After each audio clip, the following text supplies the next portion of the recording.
Vamos começar a ler então Apocalipse capítulo 11, versículo 1.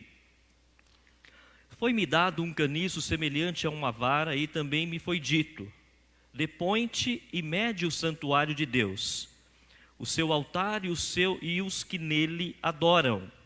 Mas deixa de parte o átrio exterior do santuário e não o meças, porque foi ele dado aos gentios. Estes, por 42 meses, calcarão aos pés a cidade santa. Esses dois versículos, meus irmãos, falam da igreja verdadeira, eles falam da igreja, das pessoas salvas, dos verdadeiros filhos de Deus. Podemos perceber que Deus, ele fala assim, mede aqueles que estão no santuário. Quem está no santuário? Aqueles que estão na presença de Deus. Então aqui nós já vemos Deus fazendo uma triagem. Ele tem um padrão de medida e ele pede para que todos aqueles que estão no santuário de Deus sejam medidos. Ou seja, para ver se nós, os adoradores, estamos na medida de Deus. E aqui ressalta ainda que aqueles que estão, como diz aqui, no átrio exterior do santuário, não meça. Ou seja, meus irmãos, quem não está diante de Deus, está no átrio exterior, e esse não será medido, porque esse não está aprovado e não passou na medida de Deus. Que é interessante aqui, que ainda fala aqui, por 42 meses, ou seja, por 3 anos e meio, é um tempo que não é literal, e nós podemos aplicar hoje. Então existem pessoas que diz aqui, calcarão aos pés da cidade santa. Tem pessoas que estão com seus pés no lugar santo, no exterior do santuário, mas não estão em santidade diante de Deus. Isso nós podemos aplicar hoje na igreja, e vai acontecer também na tribulação. Esses que são medidos são os verdadeiros adoradores. Então, meus irmãos, quando nós somos medidos por Deus, nós não devemos ficar entristecidos. Como a palavra veio de domingo, o temor do Senhor, uma palavra que nos pega, que nos aperta, porque quando eu temo a Deus, não tem como eu pensar outra coisa senão estar na presença de Deus. E o Senhor está nos medindo, graças a Deus, porque nós somos medidos. Graças a Deus porque nós somos orientados, porque nós somos confrontados com a palavra de Deus. Porque aqueles que estão no exterior do templo, do Santo dos Santos, aqueles que estão pisando na cidade santa, ou seja, estão pisando no lugar santo, mas estão no exterior do Santo dos Santos. Esses não serão medidos.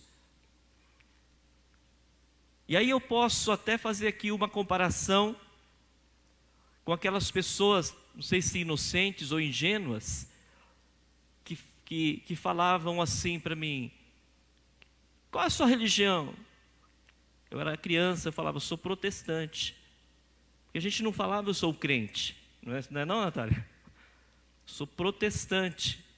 Falava, sou crente. Hoje até o diabo é crente.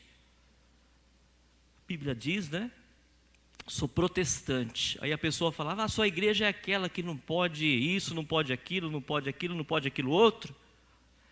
Aí eu falava, não, minha igreja não é quem não pode, ninguém pode.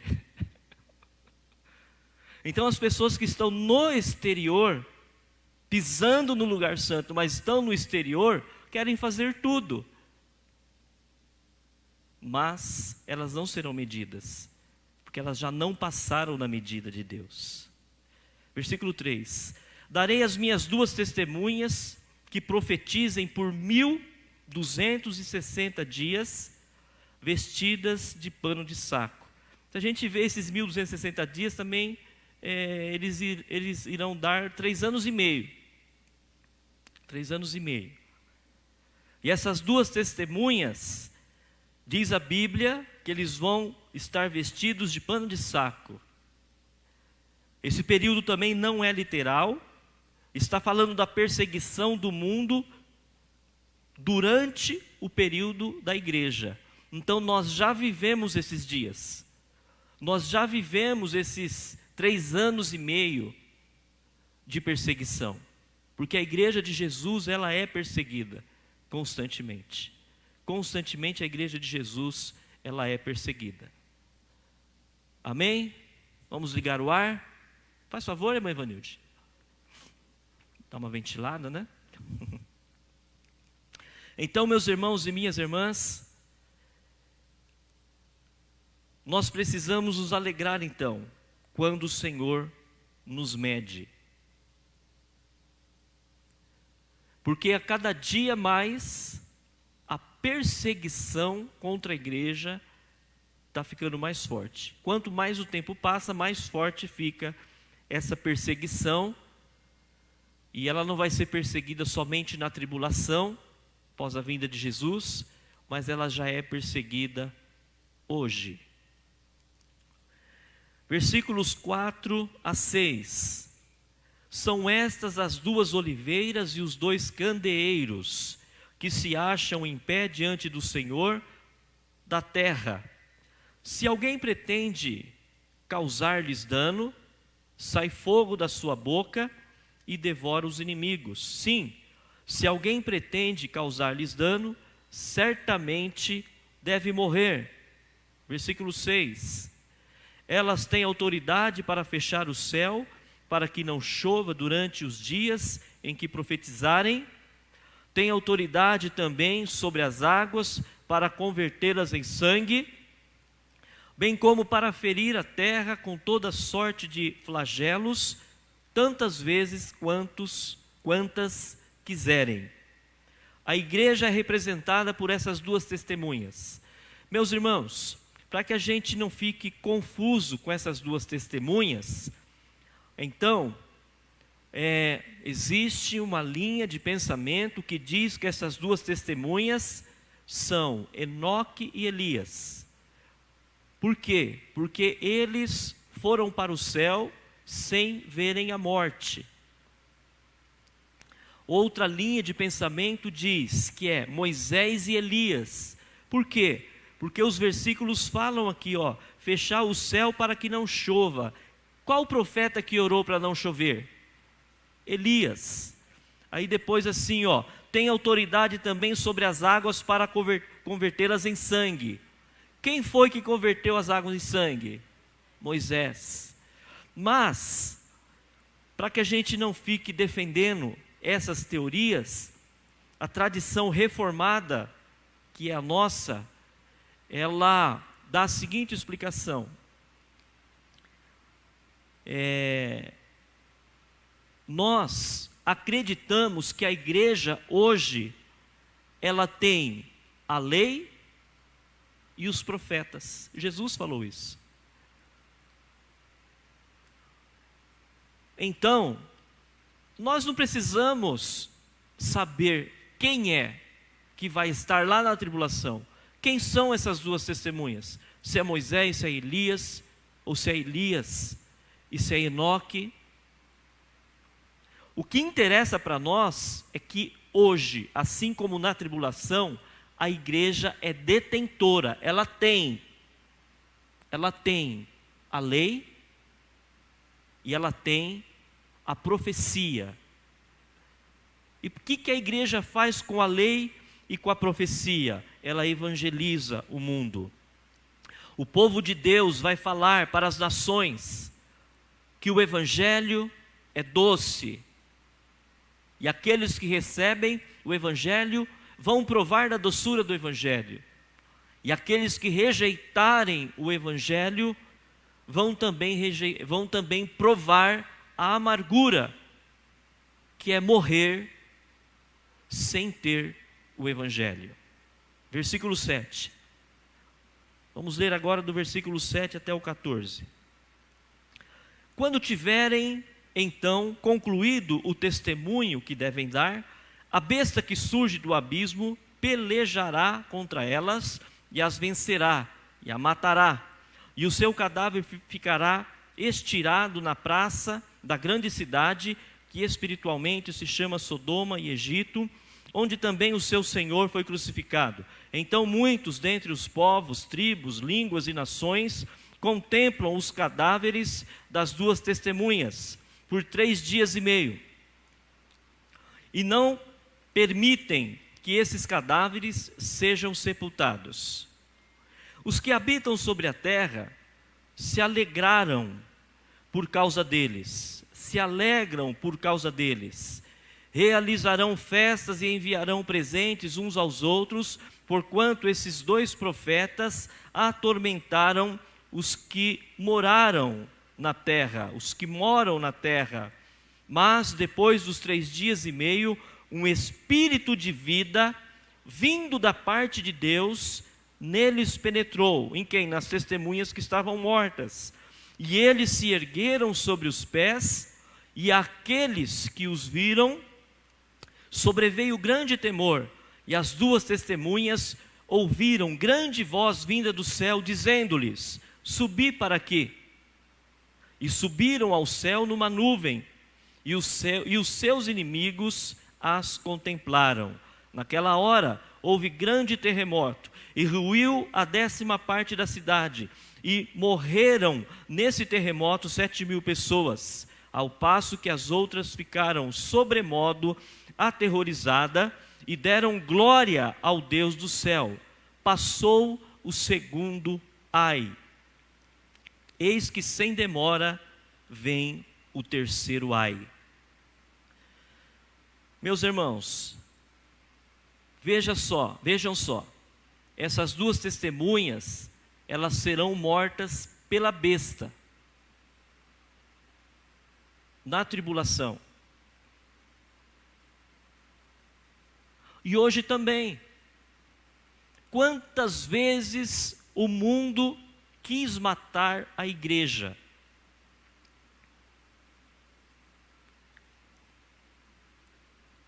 Quando surgiu uma era chamada iluminista. Por que iluminista? Vem de iluminismo. Quando a ciência se aflorou, a ciência descobriu vários remédios, as navegações, de forma que houve um progresso muito grande, saindo então da Idade Média para a Idade Moderna. E o que as pessoas falaram? Ninguém mais precisa de Deus. Por que nós vamos precisar de Deus se a ciência dá conta de tudo? Se eu quiser fazer uma viagem, é tudo mais rápido agora, tudo mais fácil, não é? Com as tecnologias, com os navios modernos. Já tem até remédio aí para combater a infecção. Então nós estamos sossegados, não precisamos mais de Deus. As 2 testemunhas se referem à igreja pregando o Evangelho. Quando a igreja prega o Evangelho, o mundo não gosta, o mundo detesta.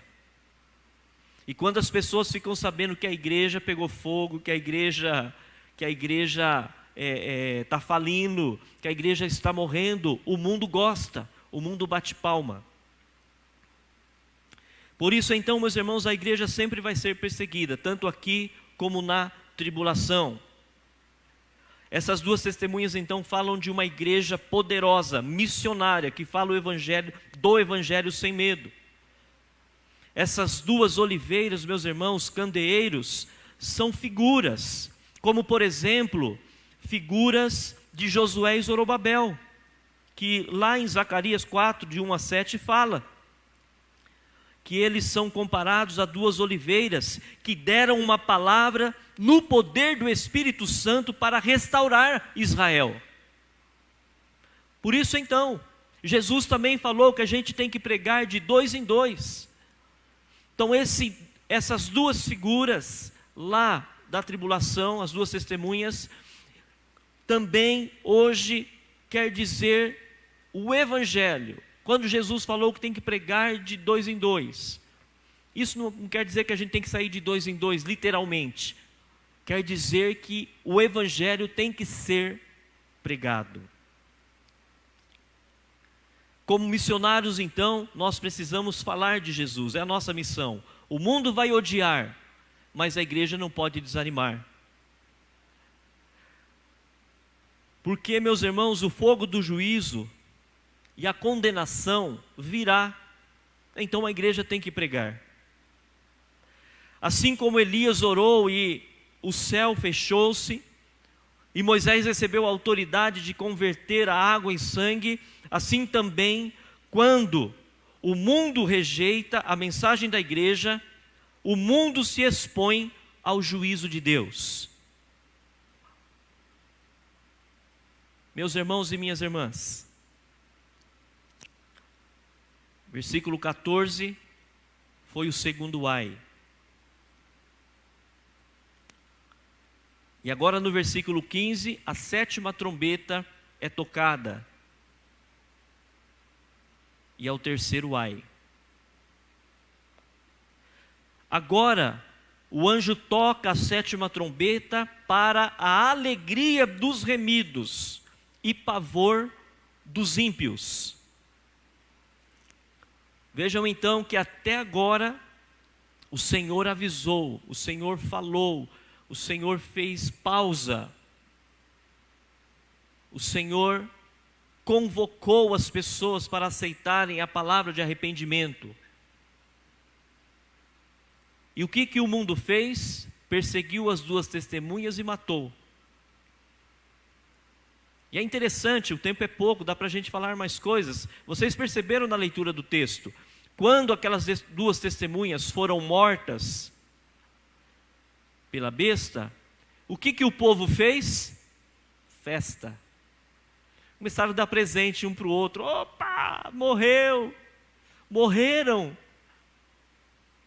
Lembrei de João Batista agora, ali falando do rei Herodes, ali no ouvido do rei Herodes, até que perdeu a cabeça, morreu. Aí as pessoas ficaram felizes porque elas morreram. Mas o que aconteceu, meus queridos? A igreja de Jesus é poderosa. Depois de 3 dias e meio, o que aconteceu? O corpo ficou lá, ninguém podia mexer. Deus soprou o Espírito dele, o Espírito de vida, e aquelas testemunhas ressuscitaram e foram elevadas aos céus. Isso significa que a igreja de Jesus nunca vai morrer. Por mais confronto, por mais dificuldade, até mesmo parece que morreu, mas não, Deus está no controle e Deus, Ele tem um plano e o plano dele já está traçado, já está na palavra de Deus. O plano de Deus está aí nas suas mãos, que é a Bíblia. Versículo 15 até o 18. Então agora nós vamos ver que a 7ª trombeta é tocada para a alegria dos remidos e pavor dos ímpios. O 7º anjo tocou a trombeta, e houve no céu grandes vozes dizendo: o reino do mundo se tornou de nosso Senhor e do seu Cristo, e ele reinará pelos séculos dos séculos. E os 24 anciãos que se encontram sentados no trono, diante de Deus, prostraram-se sobre o seu rosto e adoraram a Deus, dizendo: graças te damos, Senhor Deus, Todo-Poderoso, que és e que eras, porque assumiste o teu grande poder e passaste a reinar. Na verdade, as nações se enfureceram. Chegou, porém, a tua ira e o tempo determinado para serem julgados os mortos, para se dar o galardão aos teus servos, os profetas, aos santos e aos que temem o teu nome, tanto os pequenos como aos grandes, e para destruíres os que destroem a terra. Meus irmãos e minhas irmãs, é o anúncio da vitória. O céu está celebrando quando a 7ª trombeta for tocada. É o anúncio do poder de Javé. Vocês se lembram que quando os 7 anjos iriam tocar as trombetas, diz a Bíblia que houve um silêncio no céu, de meia hora.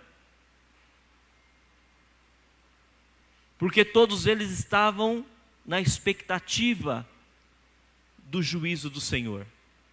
Eles estavam ali, ó. O que vai acontecer agora? E agora, ao tocar a 7ª trombeta, houve festa. Por que houve festa? Porque a 7ª trombeta é a justiça e o juízo de Deus. A justiça para os que sofreram e permaneceram fiéis até a morte. E o juízo para aqueles que recusaram a Deus. Meus irmãos e minhas irmãs, depois que essa trombeta é tocada, há um tempo então de flagelos, de sofrimento, onde nós vamos estudar as 7 taças da ira de Deus. Aí não tem mais chance de arrependimento. Eu sempre falo aqui, meus irmãos, e prego, mas não é uma ideia minha, é uma ideia bíblica, é bíblico, que a igreja ela não tem que ficar lutando contra a sociedade no sentido de não promulgar lei contra a família, lei contra aquilo, contra isso, contra aquilo outro. Não tem, irmão, não é função da igreja. É função da igreja defender o evangelho. É função da igreja pregar o evangelho. Quando a igreja defende o evangelho? Quando ela prega o evangelho correto. Se alguém chegar e falar para mim, olha, esse evangelho é mentira, tudo que você está falando é mentira, eu tenho respaldo bíblico para dizer não, é verdade. Aqui, ó, é assim, assim, assim, assim. Agora, não compete à igreja, meus irmãos, ficar querendo que o mundo seja perfeito. Vamos imaginar nós aqui, se hoje nós fizermos uma oração, Senhor, que todos se convertam, Senhor, que não haja nenhuma lei que fira o teu nome e a família, Senhor, e a gente quer isso, e a gente quer mesmo, aí acontece, aí vai dar um parafuso aqui, irmãos, vai dar uma coisa assim, ué, e a profecia? Irmãos, a profecia já está profetizada, está na palavra. E o que está na palavra? Olha só, versículo 18. Na verdade, as nações se enfurecerão, ou se enfureceram com o toque da 7ª trombeta. Você já viu alguém enfurecido? Já? Já viu um cachorro enfurecido? Pois é. Alguém enfurecido, irmãos, faz de tudo o que é errado. E ali então, meus irmãos, o texto continua dizendo o seguinte, que o tempo determinado para serem julgados os mortos, para se dar o galardão aos teus servos, chegou. Então Deus vai dar o galardão para os seus santos e vai julgar os errados. Então o papel da igreja é, olha, não faça isso, porque está errado. Mas não é ficar querendo mudar a lei. Meus irmãos, eu afirmo aqui, ó, na internet, o mundo todo ouvindo, está na hora de uma reforma no meio protestante, no meio evangélico. Muitos evangélicos que se dizem evangélicos querem que o mundo acabe em barranco para se escorar, entendeu? E querem com o bolso cheio de dinheiro e muita saúde para dar e vender. Isso não é bíblico. Não é bíblico. O evangelho é doce e amargo. Está aqui na palavra. As duas testemunhas, elas virão com poder. Elas vão falar: chove, chove, desce fogo do céu, desce fogo do céu. Transforma a água em sangue, transforma a água em sangue. Mas vai chegar uma hora que a besta vai surgir e vai matar essas duas testemunhas. E o mundo vai bater palma e vai entregar presente entre si. Por que Deus está permitindo isso? Por causa da 7ª trombeta. Aqueles que aceitaram receberão os seus galardões, e aqueles que recusaram serão julgados e serão banidos, diz a Bíblia, serão banidos da presença de Deus. Por isso então, meus irmãos, eu nunca me preocupei com lei, se de psil, disso e daquilo, e agora, pastor, você vai ter que casar homem com mulher, nunca me preocupei com isso. Se Deus quiser, nunca vou me preocupar. É errado, sou convicto e prego sobre isso, mas isso aí não altera o meu humor referente ao evangelho. Porque eu enxergo na Bíblia que no dia do juízo final, todas essas pessoas que fizeram leis erradas diante de Deus vão ser banidas da presença de Deus. O juízo não é meu, o juízo é de Deus. Agora hoje, nós estamos aqui pregando. Ouça o evangelho, mundo, e pare de errar. Pare de errar, porque o desejo de Deus é que ninguém se perca, que todos sejam salvos. Versículo 19. Abriu-se então o santuário de Deus, que se acha no céu, e foi vista a arca da aliança no seu santuário. E sobrevieram relâmpagos, vozes, trovões, terremotos e grande saraiva. Aqui no versículo 19, meus irmãos, a igreja no céu, em comunhão íntima com Deus, em contraste com os ímpios, está vendo? Esse momento aqui, igreja, atenta para isso que eu vou falar. Esse momento não vai acontecer se não tiver os ímpios. É bíblico. Por isso que nós lemos lá atrás, que depois de todos os castigos, os flagelos, as pessoas preferiram continuar pecando nos seus erros, não quiseram se arrepender. Esse momento aqui é o momento íntimo da igreja com Deus do céu. A igreja no céu em comunhão íntima com Deus, em contraste, ou seja, fazendo uma diferença muito grande com os ímpios sendo atormentados. A igreja está em festa, por isso que a 7ª trombeta, há festa no céu. Porque o juízo chegou e a justiça chegou. Hoje nós vivemos a era da graça. Vou repetir: se você pecar contra Deus, Deus não vai te castigar porque você pecou.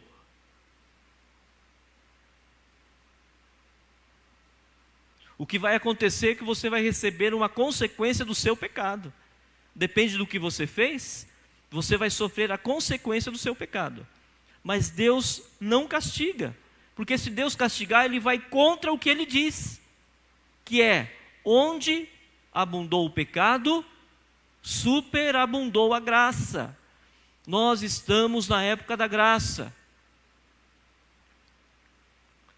Amém? E graças a Deus por isso.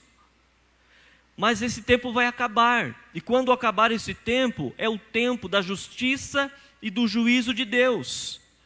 O santuário aberto no céu é um símbolo da profunda comunhão dos remidos com Deus. Os salvos estão diante do trono da graça. Os salvos estão desfrutando de todas as bênçãos da aliança da graça em toda a sua doçura. Para os ímpios, aquela mesma arca, que é símbolo da graça de Deus, para eles será um símbolo da ira de Deus. A ira de Deus agora se revela plenamente aos ímpios. Eles estão em completo e eterno desamparo. Completo e eterno desamparo. Foram banidos da presença de Deus. Depois de uma grande oportunidade. Não quiseram a oportunidade. E agora estão sendo banidos eternamente da presença de Deus. Enquanto os santos agora vão desfrutar da bondade eterna de Deus, os ímpios estarão em um eterno tormento. Esse é o nosso Deus, irmãos. Deus maravilhoso, Deus justo, que sempre abre os braços e diz: vinde a mim, todos estáis cansados e oprimidos, eu vos aliviarei. É o Deus maravilhoso, longânimo. Por isso então, meus irmãos, vamos aproveitar esse momento da graça e vamos temer o nome do nosso Deus, porque esse evangelho será um evangelho muito doce para nós, muito doce. Mesmo que muitas vezes soframos perseguições, muitas vezes iremos provar o amargor ou a amargura do evangelho por testemunharmos Jesus, mas vale a pena, irmãos, vale a pena. Vamos ficar firmes em Cristo Jesus. Neste mundo nós somos peregrinos. Existe uma terra prometida celestial para todos os filhos e filhas de Deus e para todos aqueles que receberem Jesus como único e suficiente Salvador. Que Deus nos abençoe, irmãos.